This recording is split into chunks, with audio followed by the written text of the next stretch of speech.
It was a peaceful Saturday afternoon in Brisbane. The Healer family had decided to go on a camping trip to the remote bushland outside the city. Bluey and Bingo were excited about their first real camping adventure. They found a beautiful clearing near a small creek, surrounded by tall eucalyptus trees. The family worked together to set up their campsite as the sun began to set, painting the sky in brilliant oranges and purples. As night fell, they gathered around the campfire. Bandit told stories while Chilli made s'mores. The girls laughed and played shadow puppets with the firelight. Everything was perfect. But then, in the distance, they heard it. A low, mechanical wail that seemed to come from everywhere and nowhere at once.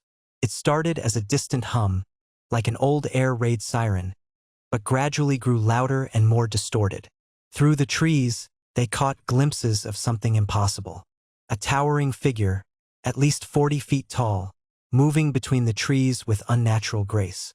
Where its head should have been, there were two massive speakers, crackling with static and emitting those terrifying sounds. This was Siren Head, a cryptid that had haunted remote areas for decades. A creature that mimicked emergency broadcasts and human voices to lure victims into the wilderness. "Everyone stay calm," Chilli whispered, pulling the girls close. "Don't make any sudden movements." The creature's speakers crackled to life again. But this time, it wasn't just sirens. It was voices.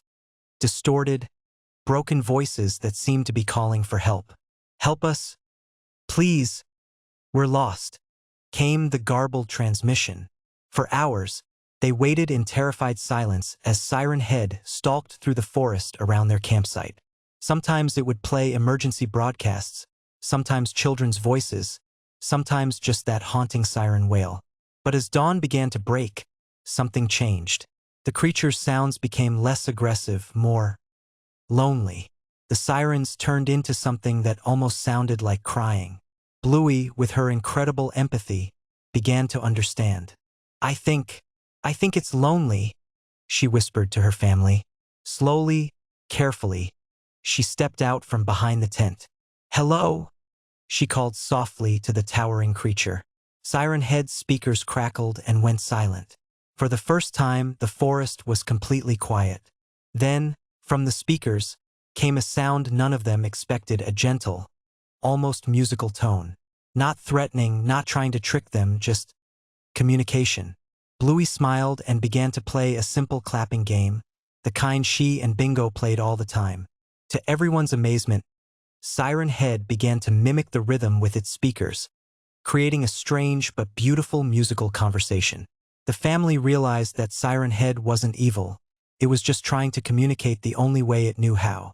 It had been alone in the forest for so long that it had forgotten how to interact without frightening people. As the sun rose fully, Siren Head began to retreat deeper into the forest. But before it disappeared completely, its speakers played one final sound, a perfect recording of the family's laughter from the night before. But this time, it didn't sound distorted or wrong. It sounded grateful. The Healer family packed up their campsite and drove home, forever changed by their encounter. They had learned that sometimes, the scariest things are just misunderstood, and that kindness and understanding can overcome even the deepest fears. And sometimes, late at night, when the wind is just right, they can still hear distant sirens in the forest, not threatening, but singing a lonely song, waiting for someone brave enough to listen. It was supposed to be a simple family trip to the furniture store. The Healer family needed a new bookshelf for the girls' room. But when they entered the massive blue and yellow building, they had no idea they were stepping into SCP-3008, the infinite IKEA. "Wow, this place is huge," said Bluey excitedly. "Can we play hide and seek in here, Dad?" asked Bingo. "Let's stick together, girls," said Bandit. But as they walked deeper into the store, the aisles seemed to stretch endlessly. The fluorescent lights hummed overhead, casting an eerie glow over the maze of furniture displays. "This doesn't make sense," said Chilli, looking at the map. "We should have reached the children's section by now." The aisles just kept going and going, like they never ended. The SCP Foundation had classified this location as SCP-3008, an infinite retail furniture store. Once inside, customers become trapped in an endless maze of Swedish furniture displays, with no way to find the exit. As the store's artificial day cycle began to dim, the family realized they were not alone. Strange, faceless entities in yellow shirts appeared in the distance. These were hostile creatures that attacked anyone they found during the store's night cycle. The family huddled together in their makeshift shelter, built from display furniture, waiting for the artificial dawn to break. Days turned into weeks as they learned to survive in the endless store. But Bluey's keen observation skills uncovered an anomaly in the store's infinite structure. Behind a false wall, they discovered maintenance tunnels that led to the store's true exit. After crawling through the narrow passages, they saw something they hadn't seen in weeks. Natural sunlight streaming through a crack in the wall. "We made it! We're outside!" shouted Bandit as the family emerged into the real world. The SCP Foundation arrived to contain the breach, and the family was given memory-altering treatment. But sometimes, late at night, they still dream of endless aisles and Swedish meatballs. And that's how the Healer family learned that some games are too big to play, and some stores are too infinite to shop in. But they also learned that together, as a family, they could survive anything, even an endless IKEA. It was a rainy Tuesday when the Healer family decided to visit the Brisbane Museum of Natural History. Bluey and Bingo were excited to see the dinosaur bones and ancient artifacts, but they had no idea they were about to encounter something far more mysterious. "Look at all these old things, Bingo!" exclaimed Bluey as they wandered through the sculpture hall. "I bet they have amazing stories to tell."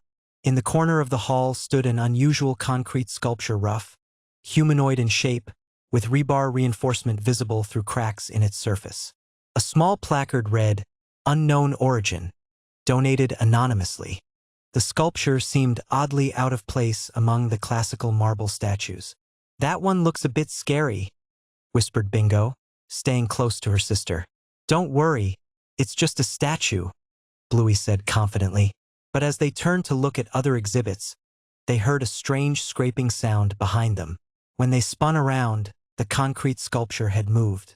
It was now facing them directly, its crude features somehow more menacing than before. Did it just move?" Bingo asked, her voice trembling. "Statues don't move, Bingo. We must have remembered it wrong," Bluey replied, though she felt a chill run down her spine. They decided to play a game to calm their nerves. "Let's play Museum Explorers," suggested Bluey. "We'll discover the secrets of this place." But every time they looked away from the concrete figure, they heard that scraping sound again. Each time they turned back, it had moved closer. The museum seemed to grow quieter, other visitors mysteriously absent from their section. "Bluey, I don't like this game anymore," Bingo whimpered as the sculpture now stood only a few meters away. That's when Bluey remembered something Dad had taught her about being brave. "Bingo, remember what Dad says?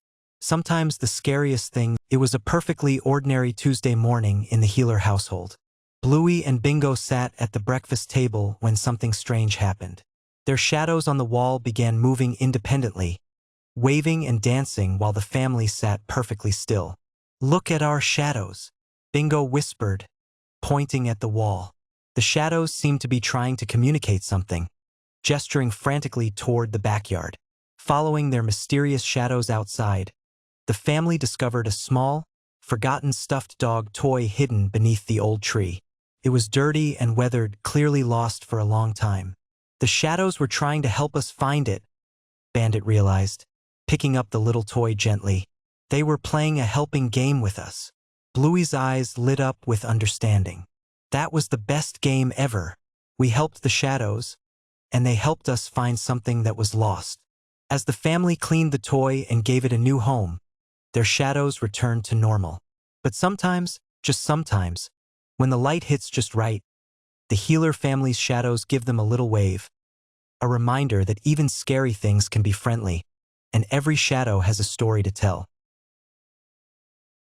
It was a beautiful Saturday morning in the Healer household.